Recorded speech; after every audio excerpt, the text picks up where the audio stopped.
Imagine, it's getting late, and you just finished up watching some television. You are going about your nightly routine. You turn the TV off, lock up the doors, and turn out all of the interior lights. You make sure your curtains and blinds are pulled shut. But before you close the last mini blind, a bright light from outside catches your eyes. You peer through the blinds and your eyes adjust. Hovering over the trees in the distance is a bluish, glowing light. It is still for some time, long enough for your curiosity to grow, and you head to the front door. You step outside and watch in wonder. What is that? You ask yourself. Your senses adjust to the darkness of the night. You hear the swaying of the branches in the breeze and the sounds of the summer insects chirping. But you don't notice any sound coming from this craft that seems to be hovering, and you can't quite make out the source of the light. It hovers a few moments longer, then slowly begins to dip below the tree line. The trees obstruct the view, but you know it's still there. Then, this light begins to ascend slowly, once again hovering above the trees. Then, without warning, it zips up at a speed that your eyes can't follow and disappears into the dark night sky. It somehow managed to silently slip away from view. Bewildered and shaken by the experience, you question your sanity, but know that you were not hallucinating.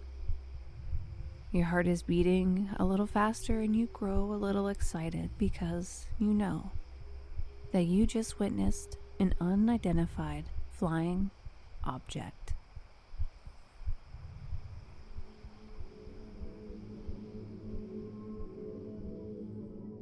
You are listening to episode They Are Among Us, the Pascagoula Abduction Case. I am your host, Carrie, and this is Unlocking the Paranormal.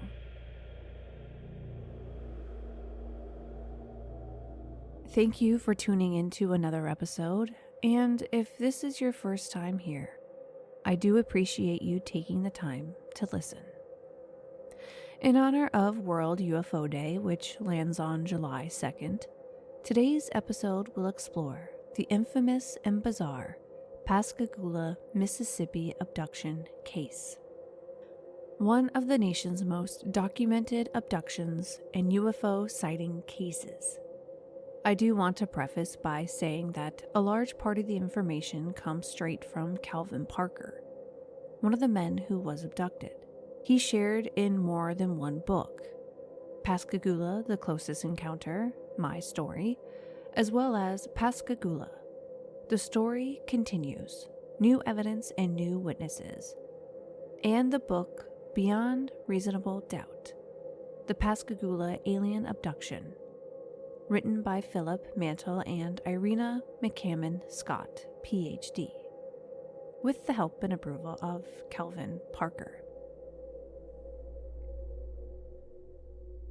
Transport yourself back to the quiet shores of Pascagoula, Mississippi, where Calvin Parker and Charles Hickson embarked on a fishing trip that would change their lives forever.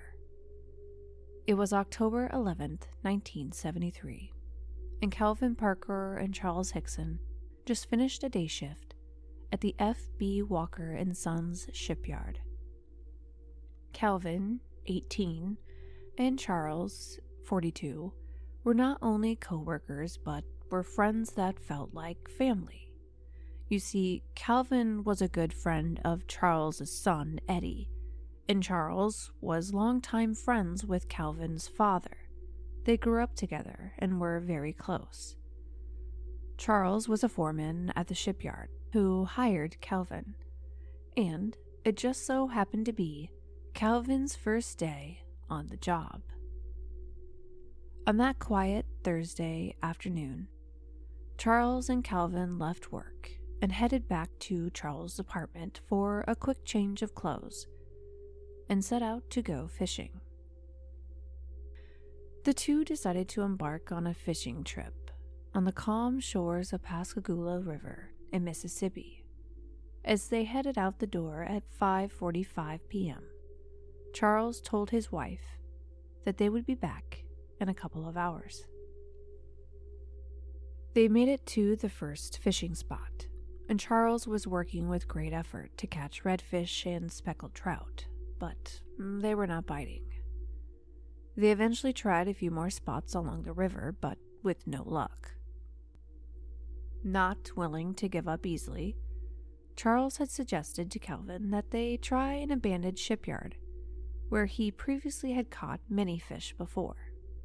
Calvin agreed. They made their way over to the spot, all while making plans to go fishing that following Saturday. The first thing Calvin noticed is that they had to park about 100 feet away from the actual fishing site. The shipyard had been out of business for a very long time, and the marsh grass had grown in. Calvin had noticed the old road had become littered with trash that had been washed out from people's homes and scattered around. About 300 yards to their left was a high-rise toll bridge that was part of Highway 90. The bridge was tall enough to allow large ships to pass under it.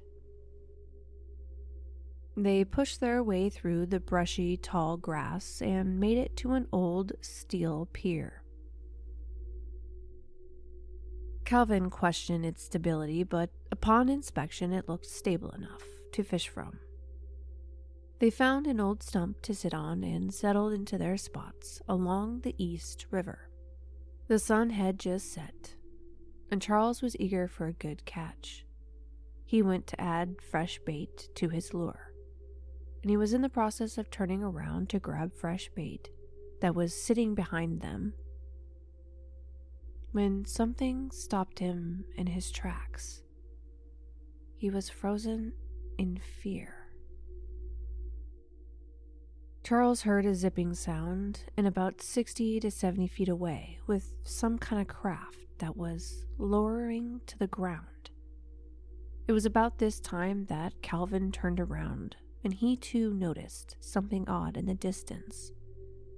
He noticed blue, hazy lights. His first thought was that the police were there and they were going to have to go somewhere else to fish. But then he noticed the object behind the light. They glanced at each other in confusion, and they couldn't believe their eyes. Aside from the zipping noise, it was completely silent. The only thing they noticed was the pulsating blue light, or what could have been a revolving blue light. The craft hovered about 1.5 to 2 feet off the ground. There were no visible signs of any airplane wings. At this point in time, Charles was questioning a lot. How is this possible? Was there anyone on board? Who is manning this craft? In his very own words, he was spellbound. Charles thought to himself, quote, "Maybe it will just leave. We can run for the car and get the hell out of here." End quote. According to Charles, the craft looked about 30 feet long, and both thought was 8 or 10 feet high. It was shaped like a football. It was more blunt at one end with a small dome-like structure on the top. Something towards the top of one end resembled 2 windows. Then, an opening appeared in the end that was facing them. Charles noticed that through the opening, the inside seemed to glow. Calvin found himself blinded by the light and screamed in fear. His mind began to think of a way out of the situation, but before he could make up his mind, it was too late.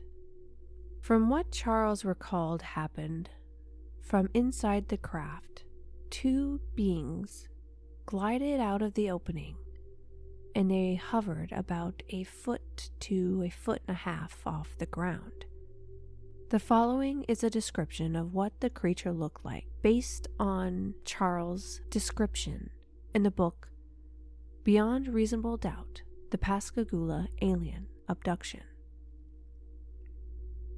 The head seemed to come directly to the shoulders, no neck, and something resembled a nose, come out to a point about 2 inches long.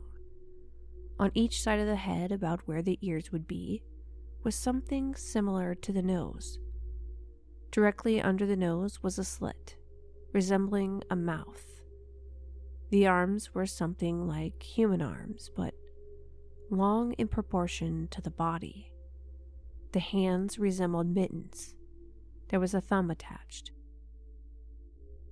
The legs remained together, and the feet looked something like an elephant's feet.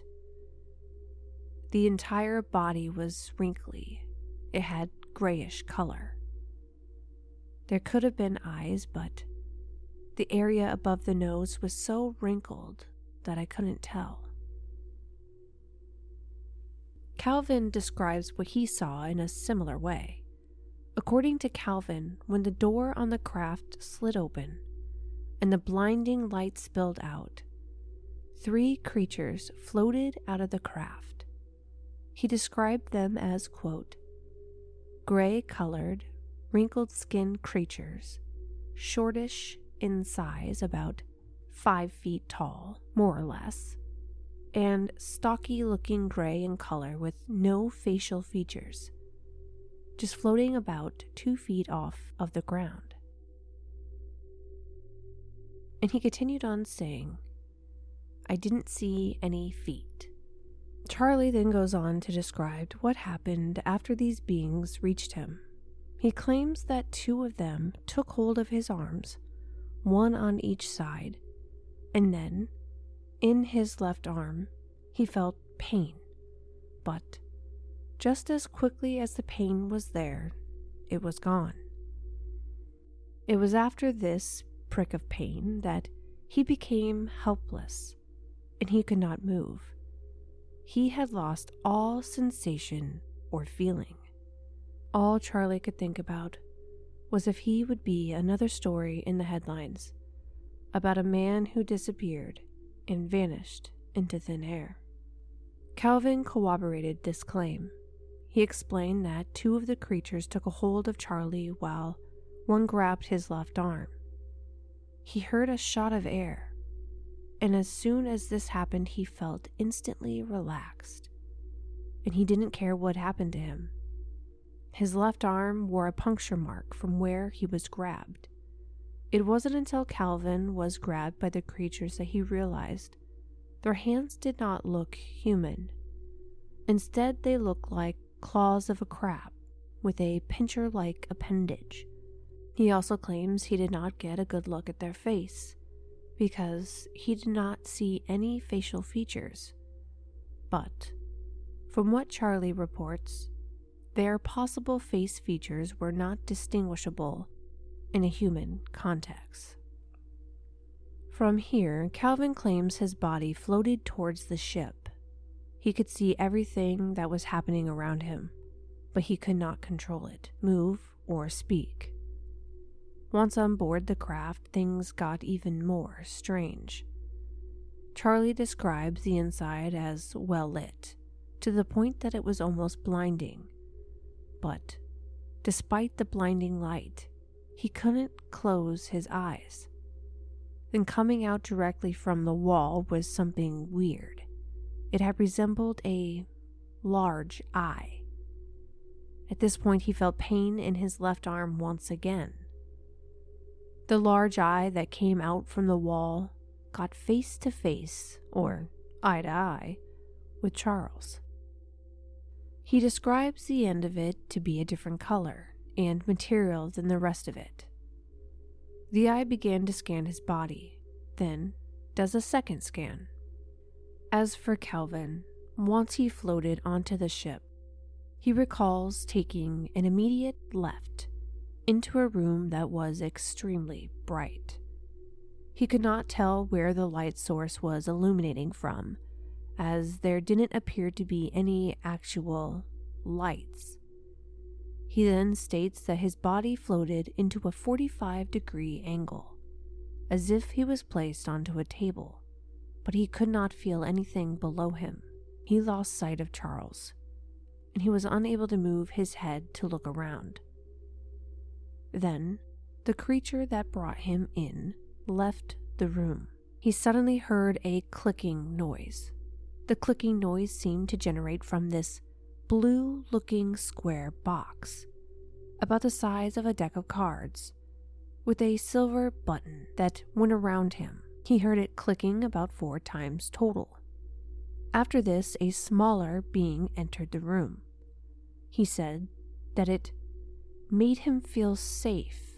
He describes this being as being about 5 feet tall with brown eyes and a thin face. It was still light gray in color, but it was more pleasant looking compared to the other creatures that he describes as ugly. With his state of mind, he felt as if he were drugged, but if he wasn't, he feels like he could have overpowered the creature. Then he heard a hissing noise, and after that something spoke to him, almost in the form of a mind reading or telepathy, and he heard the words, "Don't be afraid." But these words didn't seem to emanate from this creature's mouth, as it did not move as he heard the words. Then something came out of the wall, and it circled his body, from his head to his toes. Calvin began to think that he was under control of the government and was being subject to an experiment. He really was trying to rationalize the situation that he was in. Once the more pleasant-looking human creature left the room, the other larger, more machine-like, uglier creatures, as he describes, came back into the room and grabbed a hold of his arm. He then felt his body floating upwards, and he turned to the right and was being brought out of the craft, and was then dropped off at the same location that he was taken from, except this time he was not facing the craft. He was now facing the river. He was stuck, standing in a position with his arms out, and he claims that he remembers he could not put his arms down. Still unable to move, with zero sensation, Charles attempted to wiggle his toes but was unable to do so. He was frozen in this spot for a few more minutes, and Calvin was not in sight. The weird creatures approached him once again. They took a hold of him and had control of him, as they did before. The opening in the wall appeared again, and they glided towards it. They glided back towards the area where they initially took him, and he was eventually released. Charles fell to the ground as his legs gave out. He glanced over and saw Calvin standing there with his arms outright, almost in a state of shock. His face expressed nothing but pure terror. Charles crawled towards him, but was able to rise to his feet just as he reached him. Then they both heard this zipping sound once again. Charles noticed the blue flashing lights, and within an instant, they were gone. He recalled a weird thought racing through his mind. Quote, "We are peaceful. We meant you no harm." End quote. Charles was convinced that they had been contacted by something beyond our planet, and he was praying without any physical harm. Charles grabbed a hold of Calvin and shook him back to reality. And as he did, Calvin cried out, "No, no, please don't." Shaking him again once more, Calvin finally relaxed and fell to the ground, screaming. It took Calvin a bit of time to realize that it was Charlie approaching him, and shaking him, and not the creatures. Calvin was concerned that the creatures were there to do more to them, but Charles tried to reassure him that they were gone. Charles recalls Calvin asking him if they had died and come back to life. He was still a little unsure if they were actually okay. Calvin was adamant that they'd forget what happened and just not tell anyone. They sat on the ground for a bit to take what had happened to them all in. Calvin acknowledged to Charlie at this point in time that he didn't see the creature had any eyes, and he questioned how it is that they could see anything if there were no eyes. This was confirmation to Charles about what it was he saw. They both sat there debating on whether or not they should tell someone, possibly military authorities. They packed up their fishing gear and headed back to the car. Once back to the car, Calvin noticed that the windows on the passenger side were shattered, but had not fallen out yet. Then, they got into the car and couldn't get it to start, which Calvin thought was odd, as it was a new car. Once the car did start, after several attempts, it sounded rough. They drove around for a bit as they went back and forth about if they should tell anyone, about what they experienced. Then, according to Calvin, Charles asked him to pull over so he could go see what time it was. He ran into the Mississippi Press building, but upon emerging from the building, he still had no idea as they didn't have a clock inside of the building.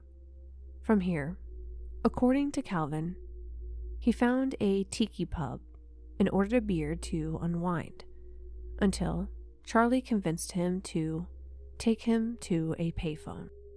So, they sought out a payphone and rang the operator, and asked for Kessler Air Force Base in Biloxi.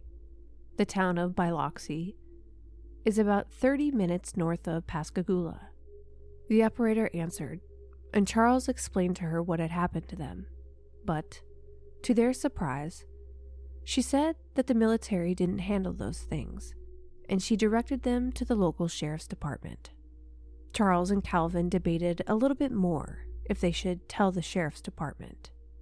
They thought that they would think that they were crazy. Eventually, they decided to call the sheriff's department, but agreed that they would not tell anyone else. The deputy answered and directed them to come down to the department so they could talk about it. They had immensely prepared themselves before stepping into the sheriff's department. They feared that they would be ridiculed and laughed at and made fun of. As they made their way inside, they were separated, where they each told their story. And not just one time, but multiple times. As for Calvin, the truth was a little more complicated. He recalled Charles advising him that if they told anyone, he would tell them that Calvin had passed out. So, that is the story Calvin told the deputy. They then brought the two together in the same room, where they questioned them, and then left them alone. What Charles and Calvin didn't know is that the sheriff attempted to catch them in a lie. They had left a tape recorder lying in the room recording their conversation, but, as the sheriff would discover, the conversation they had played back on that tape convinced them even more that they were in fact being truthful. The sheriff then pulled them both back into the same room and began questioning them again, but this time together. Both Calvin and Charlie were still unaware of the tape recording.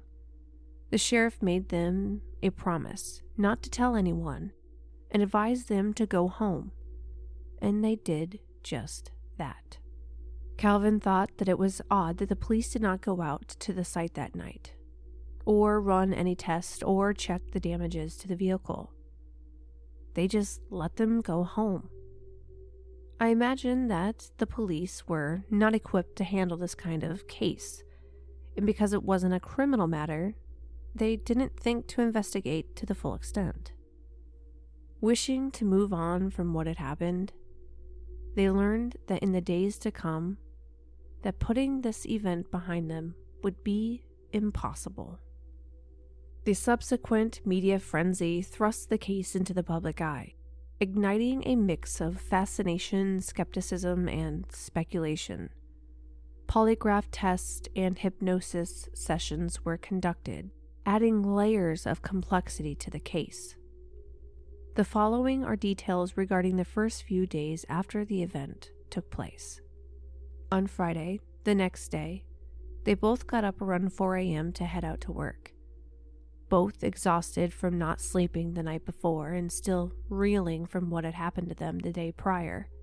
It made the workday more challenging, but what they didn't know was that their workday would be cut short. In the middle of the workday, Charles was notified that he received a call. He got on the phone and learned that the call was long distance, from Jackson, Mississippi, and on the other line was a reporter. This reporter was called about the event that had happened the very day before. Charles replied no comment, then immediately got off the phone. Then it seemed as if the phones were ringing off the hook for both Charlie and Calvin. Charles' first thought is that the sheriff did not keep his words and leaked their story to the press. Charlie then phoned the sheriff, and the sheriff claims that he did not leak the story, but admitted that keeping this type of story a secret was never going to happen. Angry and upset, Charlie said a few words to the sheriff and slammed the phone down and hung up. Some of his coworkers overheard the conversation and noticed that he was upset. This is when both Charlie and Calvin decided to share what had happened to them with some of their coworkers. One of them, named Jim, who was the foreman at the shipyard and personal friend of Charles, had an artistic talent and knew how to draw. He decided to sketch what both Calvin and Charlie described as coming out of the spacecraft. Eventually, the news of the phone calls and the excitement of the shipyard made its way over to the general manager, Oliver Bryant. He called them both up to his office. He asked them to explain to him what was going on and what had happened to them. They both did, and Oliver thought it was best that they have legal representation, and they both agreed. Then, a well-known attorney named Joe was called in and debriefed. From there, they were taken back to the sheriff's office per their request. But this time, news crews were a frenzy to get the scoop. They surrounded the sheriff's office. They were eager to hear for statements. Once they got inside the sheriff's office, their lawyer, Joe, had requested that they take a lie detector test. But the sheriff's office did not have the equipment. The sheriff also didn't feel the need to have one completed after the secret tape recording the night before. The closest lie detector test was in Mobile, Alabama, and they did not want to participate, as they didn't want any publicity from this event. It was between all the back and forth of whether or not they should take a lie detector test that it dawned on Charles that they could have been exposed to radiation. He immediately began to panic, as he would have already exposed his family and coworkers to possible radiation by going home that night and going to work the next day. He mentioned his concerns to his lawyer and to the sheriff, and they immediately led them out the back door and into a car and rushed them over to the Singing River Hospital in Pascagoula. They arrived at the hospital to be tested, but when they arrived, the physicians stated that they did not have the facilities to test for radiation. That is when Tom Huntley, who was the law enforcement officer within Jackson County, called Kessler Air Force Base and asked them to be examined there. When they arrived, the military personnel that was to perform the tests were in full suits to prevent any radiation exposure. And, as luck would have it, the test reported no signs of radiation. Once they were cleared of radiation contamination, they were interviewed by intelligence officers at the Air Force Base. Charlie then shared his experience, and Calvin had to keep up with the story he had shared at the sheriff's office, that he simply had passed out. Calvin felt like they were there for hours being interviewed by the Air Force officers. He felt like Charlie thrived on telling the story and had troubles getting past it and letting it go. That is what Calvin wanted so badly, was to just let go and move on and forget about it. On Saturday, October 13th, 1973, both Charles and Calvin agreed to meet with Dr. James Harder, a professor at the University of California, who was associated with the Aerial Phenomenon Research Organization, APRO, and Dr. J. Allen Hynek, professor of astronomy at Northwestern University, to speak about the events. A central point was set up at John Walker's office at the shipyard. Prior to making it into the office, they were confronted by numerous TV and news crews who wanted to know the story. People were glued to them. The fascination grew deeper and deeper. Dr. Harder arrived and they sat down to go over some details. Some of the questions they were able to answer, but some they were not. Then, Dr. Harder announced that he would like to speak to them once Dr. Hynek arrived, and then that they would be put under a hypnotic state. Both Calvin and Charles were apprehensive about being hypnotized. Charles felt like they were going to pick his mind, and he was worried what effect it would have on him. Eventually, Charles gave in and he agreed to go under hypnosis. The hypnosis proved to be too much, and at one point in time, they had to bring Charles out of it. With tears rolling down his face, he pulled himself together. It was now Calvin's turn. Charles feared for Calvin, knowing that originally he had lied about not remembering passing out. Charles let him lie because he saw the amount of fear that was on his face after they were let out of the spaceship. He was worried that Calvin would mentally break if he was forced to relive the moments from that day. Calvin didn't last very long under hypnosis, and it didn't take long for Dr. Hynek to make a statement to the news press. The following are quotes directly from the book Beyond Reasonable Doubt. They are not unbalanced people. They're not crackpots. There was something here that was not terrestrial, said Dr. Harder. Where they came from and why they were here is a matter of conjuncture, but the fact that they are here on this planet is true beyond a reasonable doubt. After the press finally got their story, it still took a major toll on both Charles and Calvin. Struggling more, Calvin wished that they would have just killed him instead, and Charles was worried about what his family would think. Charles woke up on Sunday morning to find an article covered in the newspaper regarding the press conference the day prior. Some of the details of the article state that there were 1,042 cases reported that previous year of various sorts, some including incredible tales. The newspaper article continues on with Dr. Hynek's statement, stating that they are both completely solid and honest. They are not unbalanced people. The two displayed feelings of terror under hypnosis that would be virtually impossible to fake. Seeing those words in the article was a little bit of a reassurance for Charles. Then, on Monday, in an attempt to get back to their normal routine, Charles and Calvin headed out to work. But their plan was foiled. The phone calls, the news people, and visitors were relentless. Many people wanted to speak directly to them. They were told by management to take a few weeks off, hoping that the story would fade within that time. Worried about the money that they would be missing out on, they reluctantly agreed.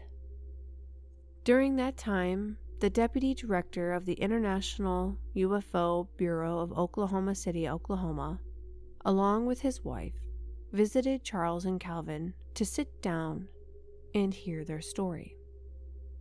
Along with that, 2 women who made a very long trip from Connecticut arrived in Pascagoula to speak with them about what had happened.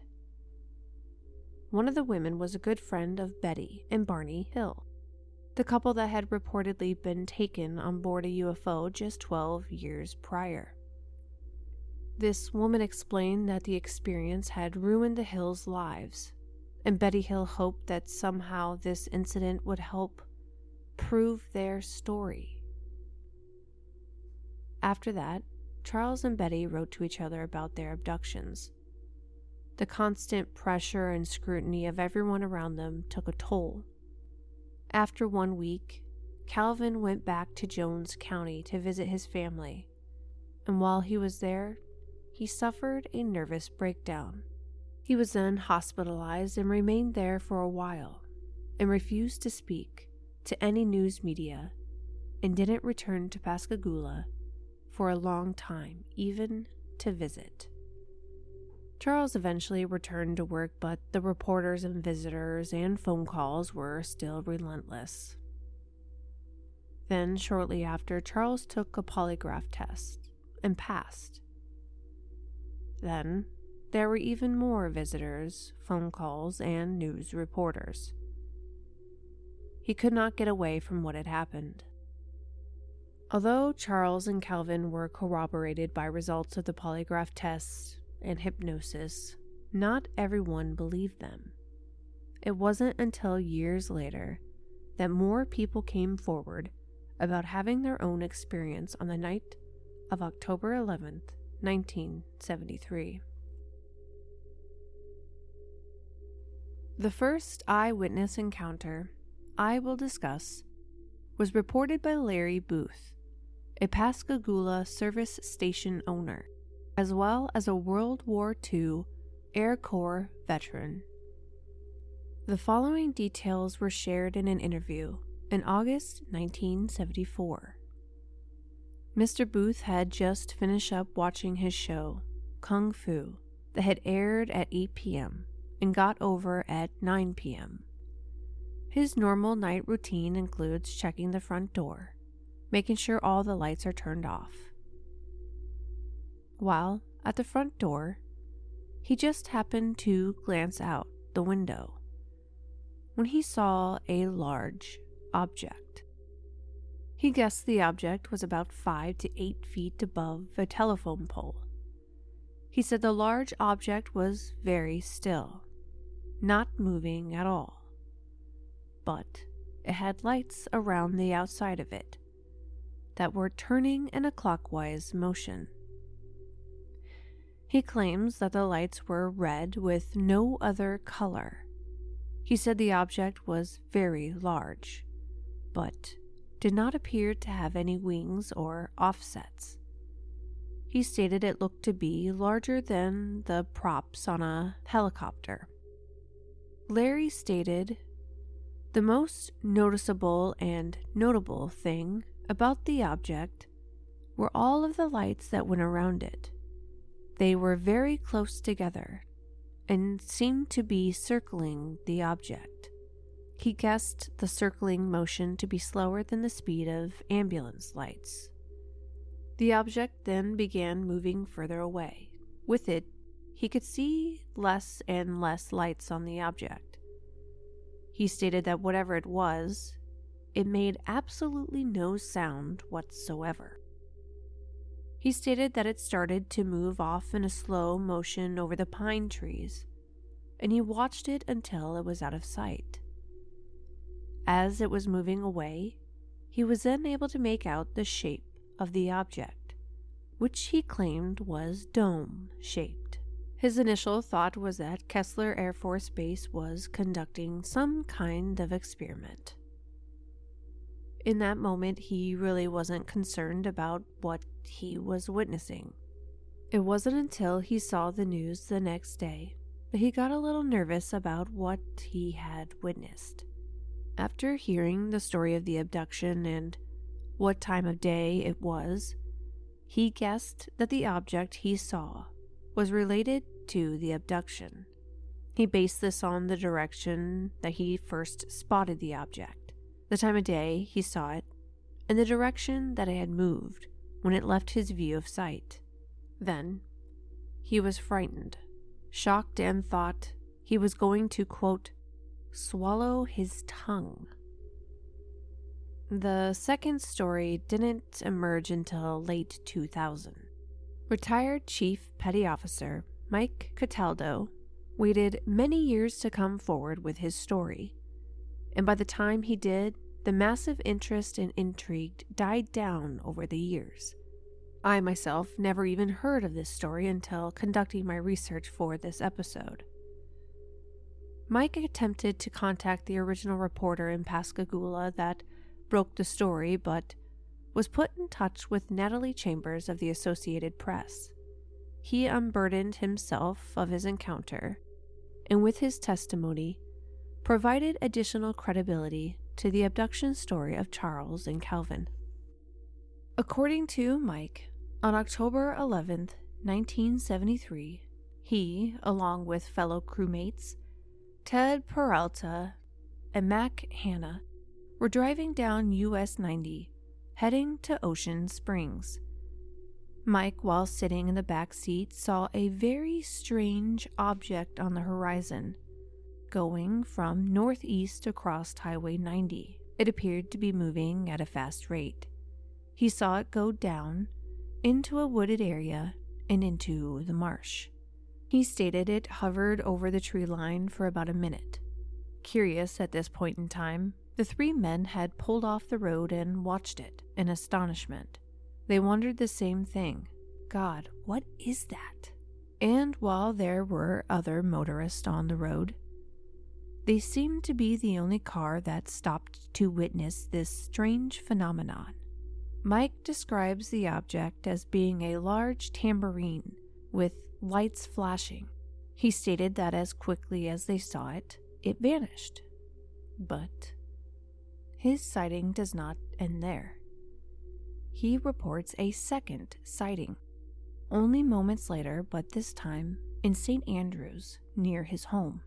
He stated that it wasn't as high up as they saw the first time. It was real low to the ground. He describes the object big as any big American airliner, bigger than he had ever seen. This was based off of being less than a half a mile away from the object. He stated that he began to basically hyperventilate and ran inside the house to tell his wife. He knew the importance and significance of this sighting, and as a member of the pre-commissioning crew of the USS Tunney that was under construction at the Ingalls shipyard, he knew he had to report what he saw to the Navy. The next day, he reported for work and immediately contacted his executive officer to make a statement. After that weekend, he contacted Kessler Air Force Base and had to leave his phone number, but Kessler Air Force Base never returned his call. Not only that, his executive officer and crew members thought Mike, Ted, and Mac were all just lunatics. He didn't learn of the Hickson Parker abduction until days later. As a matter of fact, it wasn't until that following Sunday that he saw the headline in the morning paper. Natalie Chambers of the Associated Press attempted to contact the other two fellow Navy witnesses to obtain a statement from them, but was unsuccessful. What my questions are: why didn't the executive officer dismiss their claims as lunacy even after the story broke of the abduction? Why didn't they come forward and state, yes, we too have men that reported the sightings? Or was the Navy trying to keep this on the down low? Last but not least, I have saved the biggest corroborating eyewitness report for last. This report was kept a secret for 45 years. it was finally brought to light after a deathbed confession. The account gives me chills just thinking about it. Maria Blair was at her husband, Jerry Blair's, hospital bedside when he felt the urge to confess something that he had been holding on to for years. Maria, feeling both lied to and validated after all those years, was filled with anger. She immediately contacted investigators so that Jerry could tell them what he knew, but their story wasn't shared publicly until after their daughter made a comment on a YouTube video. After this discovery, the story began to be noticed and circulated. Even though Maria only had faint memories and suspicions, Jerry's confession unlocked a truth in her that she knew all along. And that truth was that they too were abducted on the night of October 11th, 1973. According to thesun.co.uk, on the night of October 11th, 1973, Jerry and Maria were sitting in their car, looking out across the river when they saw strange blue lights in the sky. They watched the strange lights for around 40 minutes before getting out of their car and walking down to the pier toward a boat. While walking along the pier, Maria saw something come out of the water on her side of the pier. She described it as a gray man. Jerry, however, dismissed it, and they carried on walking. Maria didn't think much of it until the next day, when the news broke about the abduction of Calvin Parker and Charles Hickson. She discovered that their encounter had taken place at the same time of Calvin and Charles, but on the other side of the river. But Maria never talked about it to anyone except her family, as Jerry urged her to keep it quiet out of fear of ridicule. It wasn't until 45 years later, after Calvin Parker began opening up about what he really experienced, that Maria herself began talking about it. UFO investigator Philip Mantle and Dr. Irina Scott managed to trace Maria down in 2019. Dr. Irina Scott interviewed Maria and Jerry, who told much of the same story, except that Jerry was quite skeptical about UFOs. But this encounter was intriguing to Dr. Scott because Maria seemed very emotional about what she saw come out of the water. Later in 2019, Jerry became very ill and was put on a ventilator.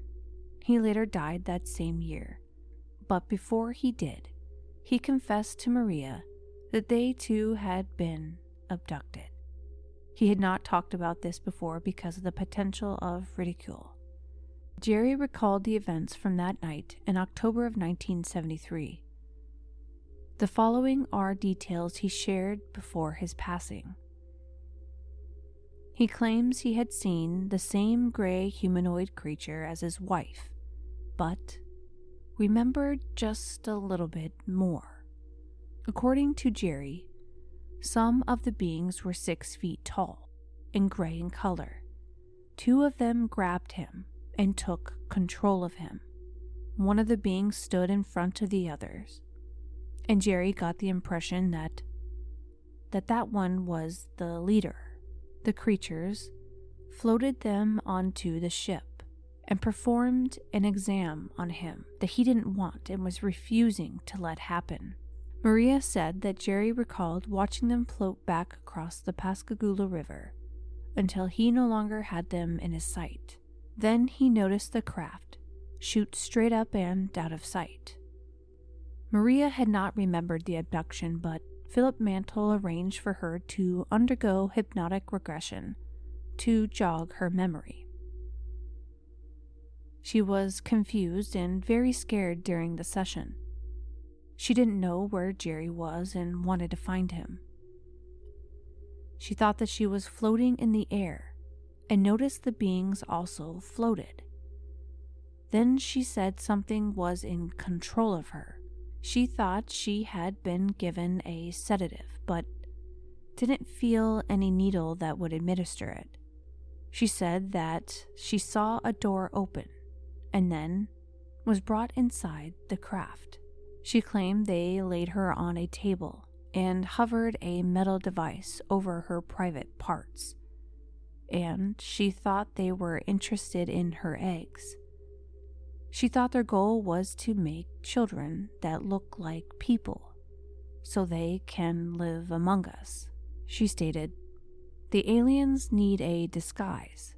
They need their children to look like humans so they can roam the earth and look like us."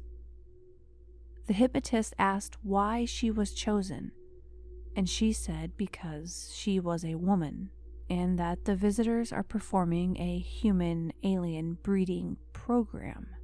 If that doesn't give you the chills, her next comment might.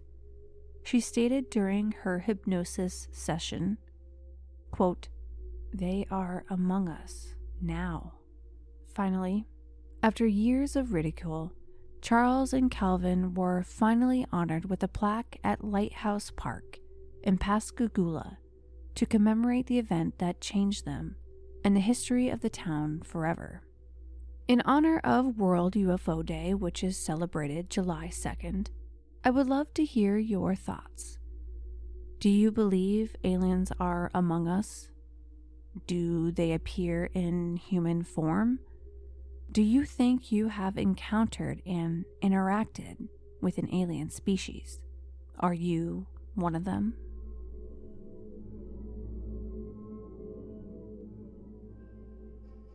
I do want to thank you for embarking on this chilling journey to unlock the paranormal mysteries of the world. For a full list of the episode source material, head over to the Unlocking the Paranormal Podcast Facebook page. And for additional content, be sure to follow us on Instagram at Unlocking the Paranormal. And never miss a moment of the unearthly tales that await by following the show wherever you get your podcasts. This podcast is independently produced, and sharing it with friends, family, and your favorite coworker helps me immensely. Don't forget to leave a review wherever you listen to podcasts. If you would like to join in and become a paranormal pen pal to have your story shared on a Parapals episode, email your story to unlockingtheparanormalpod@gmail.com. And stay tuned for our next episode, where we will venture further into the labyrinth of the supernatural. Until next time, stay curious, embark on the journey, and may you find the key to unlocking the paranormal.